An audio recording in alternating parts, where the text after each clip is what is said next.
What's going on, everybody? UFC 318 Holloway vs. Poirier is happening this Saturday. It is actually Wednesday. This will be posted on Thursday, and I'm going to be going through my picks for all of the fights on the main card. But before we get into that, there's something I have to take care of. Recently, Brazilians have been 0-10 in main events for the entirety of the year. So I think it's time that I get rid of it.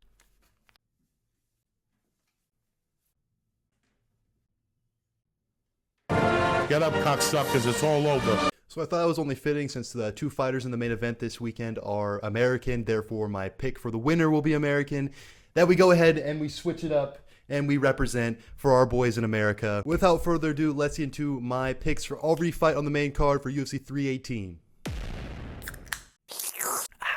Alright, so as you can see, I have all the fights listed out here nice and perfect thanks to UFC 5. And let's get right into the first fight that we're going to be talking about, which is Michael Johnson versus Daniel Zellhuber. I want to point something out about this card. It is a bit mixed up. Some fights that are on the prelims that should definitely be in the main card. Kyler Phillips versus Vinicius Oliveira, Marvin Vettori, Brendan Allen. We could definitely swap out Johnson Zellhuber or an Ige Pitbull and reverse that around and put them on the prelims and put Allen versus Vettori on the main card. In my humble opinion, you know, it's just me. I'm not a UFC matchmaker or anything, but that was what I would do. But anyway, let's get into the first fight, which is Johnson versus Zellhuber. Now, there isn't much to say. I'm going to pick Daniel Zellhuber. Michael Johnson is unk. He's coming off of a knockout over Ottoman Azaitar and a decision win over Darius Flowers, which it's nice that he's on a win streak, a 2-fight win streak, but they're not good. Darius Flowers was never good. He had a terrible run in the UFC. And Ottoman Azaitar is a low IQ fighter, okay? He knocked him out clean, which is a very good knockout. But I don't see Zellhuber losing to those opponents. I see him styling on them both. And then if you go right before his win over Darius Flowers, he got knocked out cold, bad by Diego Ferreira. So Michael Johnson is unk. He's surprised. He's one of those joke fighters. We say that he could lose to Diego Ferreira and then beat Tony Ferguson and Dustin Poirier, which he has, which is really insane to see. Yeah, he's not winning this fight. Johnson's going to be slower. Daniel Zellhuber is going to be much faster. He's much more of a technical striker. He's coming off of that absolute banger fight against Esteban Ribovic, which was an absolute banger. And I had him picked to win that fight, and he didn't. And I'm a little bit pissed about it. I'm a little bit mad. I had a nasty little parlay, and he was the last leg, and he did not pull through, and it made me upset. But I'm going to go ahead and risk my money again and bet on Daniel Zellhuber to get it done against Michael Johnson, and I think it will be a masterclass decision where he stays at range, picks apart Johnson. Johnson's going to be too slow. He might crash in, try to mix things up, and try to catch Zellhuber, and he most likely will get hurt bad if he does, and Zellhuber will be winning this fight by a technical decision pretty easily, in my opinion. I don't think that Johnson really has much for Zellhuber. Zellhuber is a much more talented fighter, and he's younger and he's faster, and that's what's going to happen. Michael Johnson has the chance to catch him, but not even really. Zellhuber's been shown to be very, very tough, as I just mentioned, the Esteban Ribovic fight. A super tough fight for him, and he's an absolute dog, and he stayed in there. He was getting beat up. He basically almost got finished. It was very, very close, but he stuck through it, and he was able to pull off a decision loss. He didn't win the fight, but he was able to survive, which is majorly impressive. And it was with Esteban Ribovic, who's good, okay? Esteban Ribovic is good. I know he just lost to that bum, but Zellhuber is a very good fighter, and he's going to be able to beat Johnson. This is the type of fight that you want to give Zellhuber to build him back up. Michael Johnson's a bit of name value. People know who he is, and Zellhuber will be able to get a win over him on a main event of a pay-per-view or on the main card of a pay-per-view. So that's very good for Zellhuber, and he's going to get this done by decision. Let's go ahead and lock it in. Zellhuber by decision. Fight of the night? No, it will not be fight of the night. And let's move on to the next fight. All right, so the next fight on the main card is Dan Ige versus Patricio Pitbull. Now, this has become a thing for me. I'm not betting on the out-of-promotion bum. Also, Patricio Pitbull came into the UFC and they gave him Yair. Yair is not terrible, but you do something against Yair. You don't just sit there for 3 rounds and just get schooled by Yair Rodriguez and do actually nothing. He looked horrible in that fight. This is your chance on the big stage. This is your first opportunity to show off these skills. Patricio Pitbull's supposed to be something crazy. He's supposed to be very good.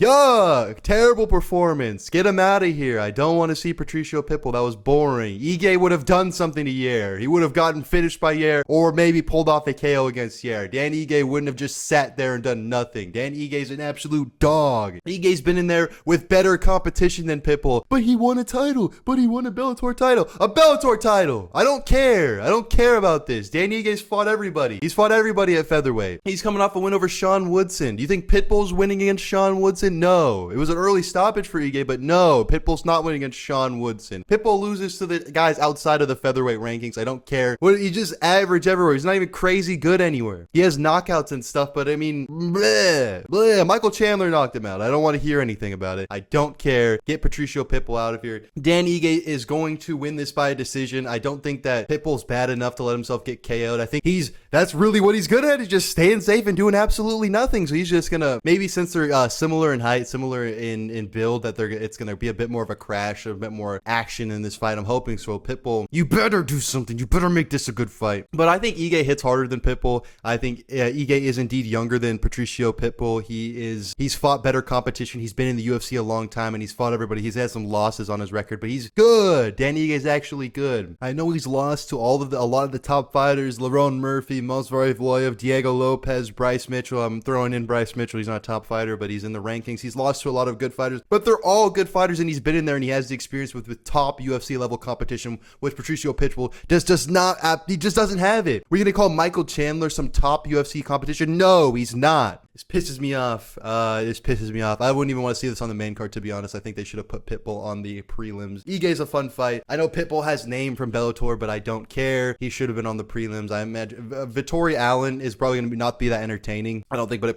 it deserved a main card spot over that for being known and high-ranking middleweight matchup, in my opinion. But yeah, I'm thinking Dan Ige is going to absolutely put a masterclass on over Pitbull. I think Pitbull is garbage. I don't really care. I'm pretty sure that Dan Ige is the favorite here, and we're going to take Dan Ige by decision.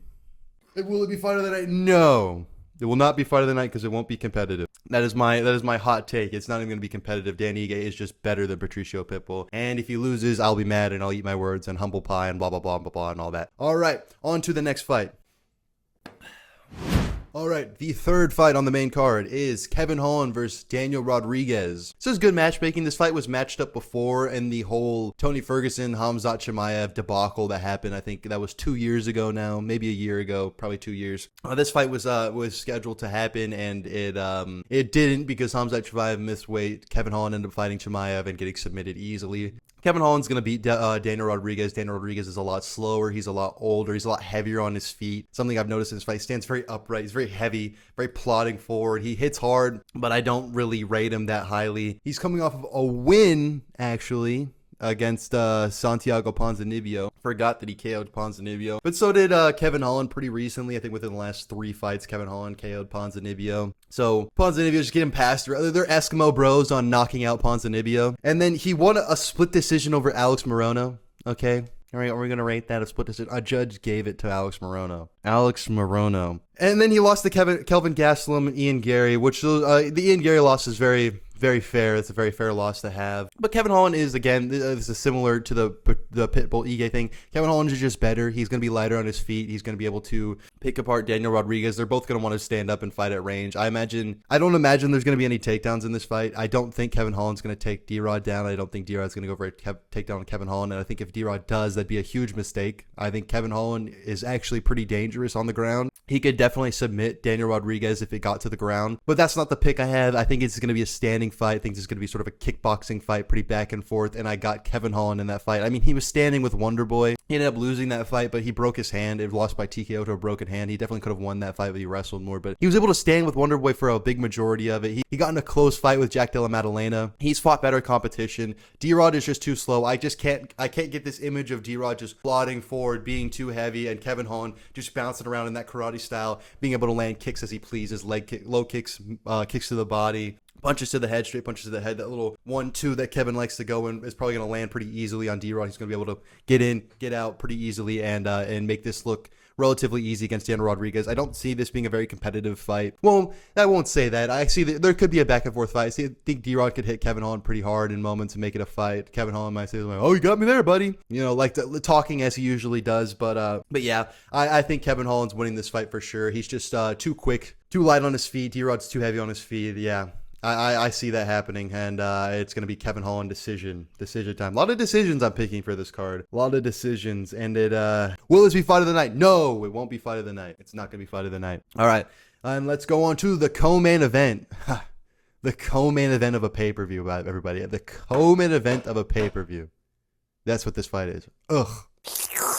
Co-main event. Yuck. All right, the next fight, the co-main event. Yuck, is Paulo Costa versus Roman Kopylov. It's not a bad fight or anything. This is just not a co-main of a pay-per-view worthy fight. I think that they're trying to build up Kopylov because he's going to beat Paulo Costa. He's going to beat him. Paulo Costa's just too inactive. I mean, his last 4 fights have all gone to decision. He's lost 3 of them. He beat Luke Rockhold, and that was a decent fight. But otherwise, it's losses to Marvin Vettori. I lost to Marvin Vettori. Sean Strickland in a fight where he did nothing, and Robert Whittaker were in a fight where he just one spinning wheel kick hurt Rob really bad and then otherwise just lost to him. I think the inactivity of Paulo Costa, I think there was a time where Paulo Costa was just an imposing force and nonstop and active and a dangerous fighter, but it just doesn't seem like that anymore. He's kind of lost that dangerous aura. He looks like he'd be scary. He looks like he's gonna take your head off, but he never does. He really just hasn't been doing that. And in his last fights, we're not seeing it. And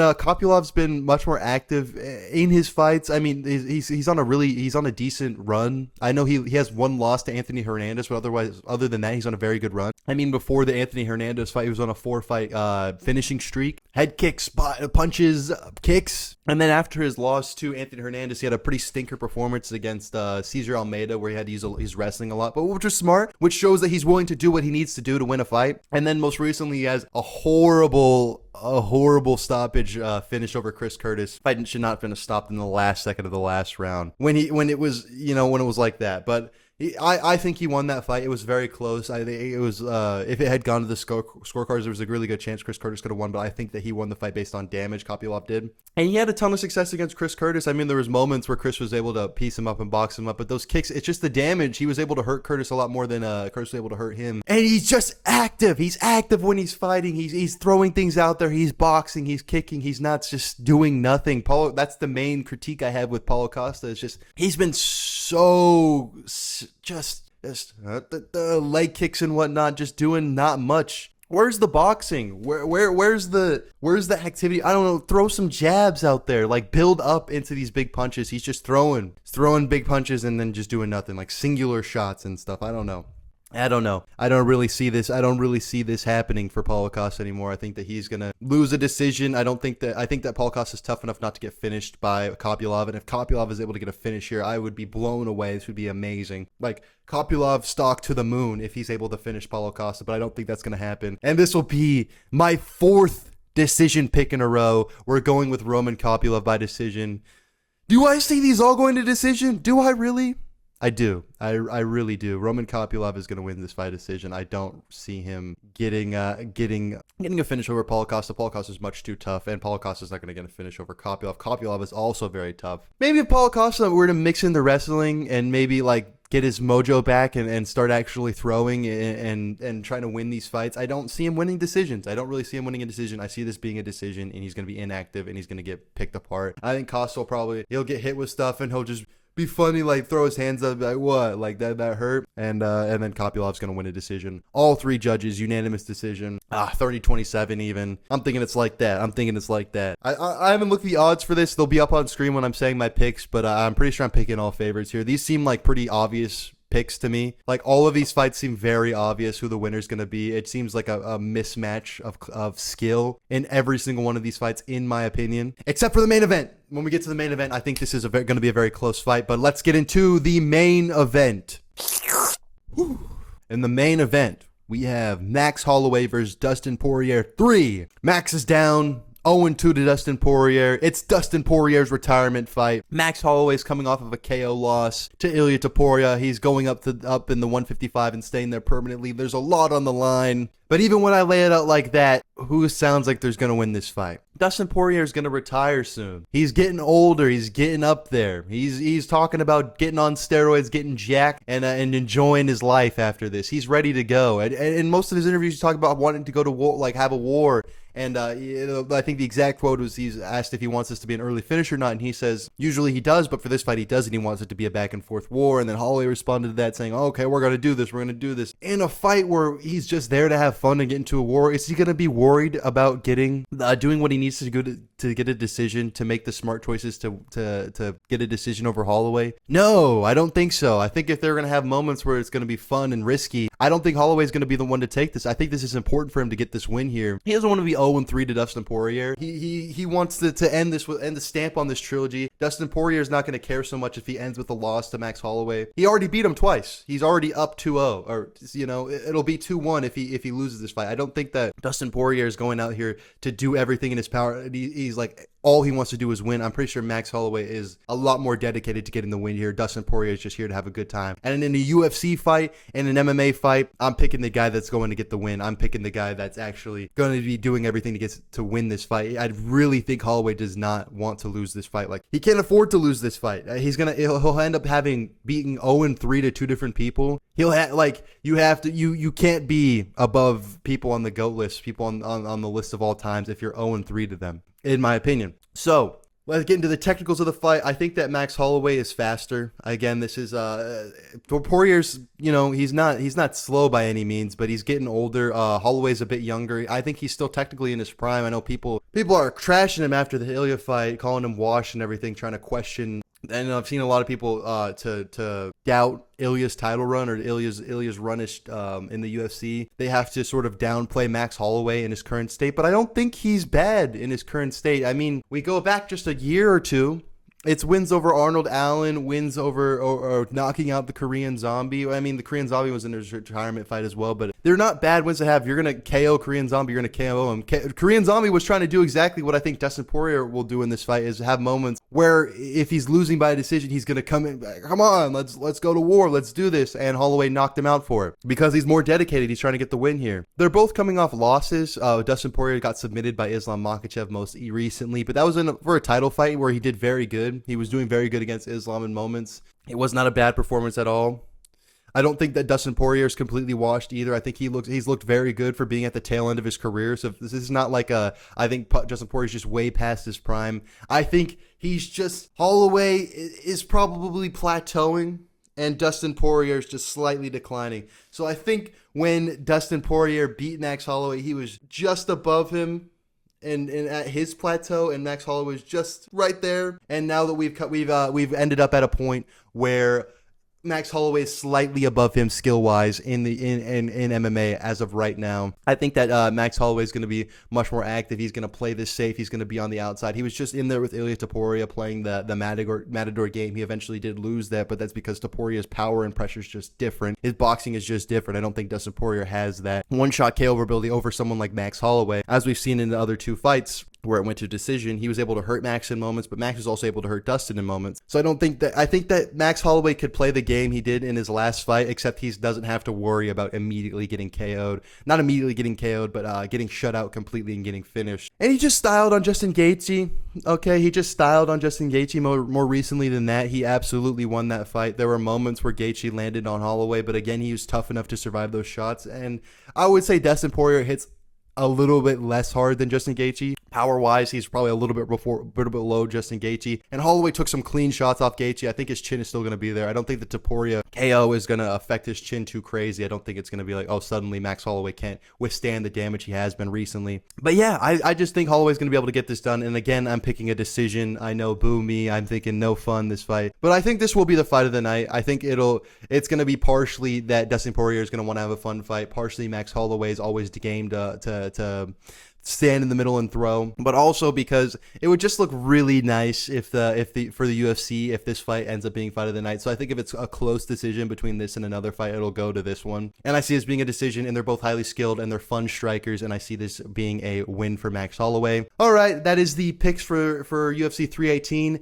I will not be doing a fight companion for this week because I will be in Las Vegas, and instead of doing a fight companion, I'm going to be betting at the sports books live in person, not live, but in person, and I'll be posting my tickets on Twitter. So follow me on Twitter, or X is called It's Dev33, same username. You can follow me there. You can see how I do. I'll post my immediate reactions as well, either on TikTok or on Twitch, or on Twitter. So follow me on TikTok. TikTok is actually It's Dev33X, and my X is It's Dev33. Very confusing, but those are my usernames for both. So you can follow me on those, and you'll see my live reaction and bets that I place on for 318, which I'll be doing. This is the first event I'm betting, guys. It's real serious business. So anyways, that's this. I have to get back to packing. It's very soon that I'm leaving. I'll end up posting this video in the morning on Thursday. So you're not going to, it's Wednesday right now. I'll already be in Vegas by the time this is uploaded. So I hope everyone has a good time, and I will see you all on Monday for my reaction, or on X or TikTok if you follow me there. Peace out, everybody.